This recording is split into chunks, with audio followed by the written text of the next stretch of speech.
মিষ্টি কুমড়া টুকরোর একটি অসাধারণ রেসিপি নিয়ে এসেছি। প্রথমেই আমি কালাই ডালের বড়িগুলিকে ভালো করে ভেজে তুলে নেব।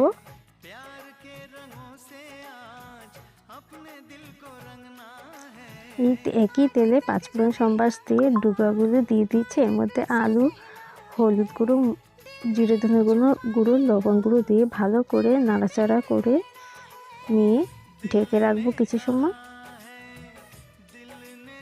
সবজিটা ভালো করে মজে গেলে এর মধ্যে আমি জল অ্যাড করে দিয়েছি। এখন আবার কিছু সময় জন্য ঢেকে রেখেছি।